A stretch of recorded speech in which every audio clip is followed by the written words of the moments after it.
anticipated potential change. And I think in April, when we did our speaker series and you mentioned, hey, so these are the things that are about to disappear, or expect these changes to happen. Right. Literally a month after, certain restaurants were like, and we no longer sell these sandwiches. And we no longer provide these items. And it's because, and I think even recently Taco Bell said, hey, here are the list of items that used to be on our menu that are no longer on our menu because of what's happening based on supply chain and COVID and us not being able to get these items. So could you talk to us about the pricing situation and what potential challenges? I love that. Supply chain matters. Thank you, Betsy. Yes, supply chain does matter. So you said just to talk about what sort of challenges or opportunities may lie ahead because of the pandemic. Is that just to make sure I understand? Yeah. I wasn't ready. I wasn't expecting to be at home for most of the year. That's for sure. I know, but it's crazy because even though I feel like the pandemic has been a blessing in disguise, because if you have been stagnant and you don't want to move, now this is the time where you have to move, right? You have to start making changes. You got to pay attention to the things that you probably didn't pay attention to before. And believe it or not, despite all the craziness, there's still a lot of opportunities out here. There are opportunities, like I showed the case study, right? Mm-hmm.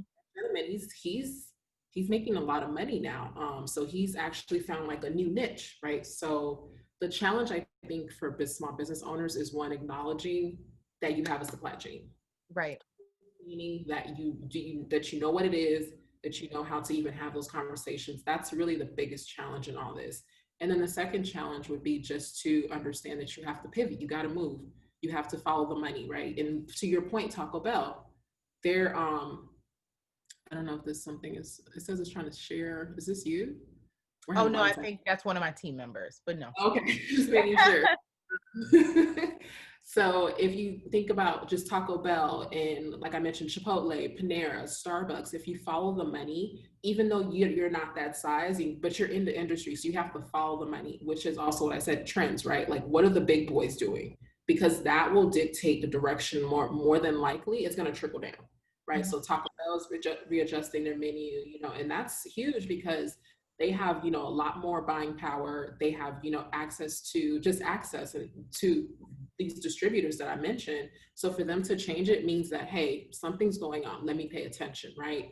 So I think those are the two biggest challenges. So you have to start educating yourself and then also realizing that change is coming. So if you, like, for example, when we first started this conversation, or even just in my experience, a lot of small business owners, even the restaurants that I was still frequenting, right, going to, they still had not adopted technology. Right. I'm like, how is that?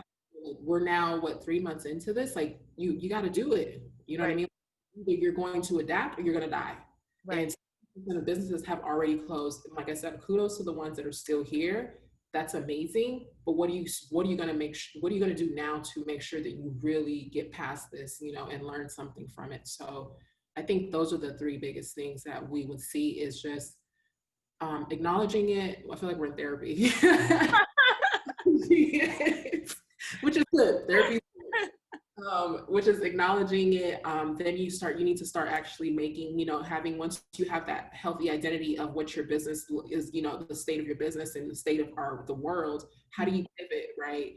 And then you got to start embracing the things, the unknowns, the things that you probably did not want to embrace before, like technology. That is the biggest piece that I've experienced with small business owners, is just, how do I embrace technology? How do I automate? Because again, it's uncomfortable. Mm-hmm. And now you got to learn something, and you just got into this just to, make the thing that you're passionate about. You just want to cook your food, but it's bigger than that. Like, right, for you to survive, you got to know like all aspects of your business. So I think those are the challenges right now.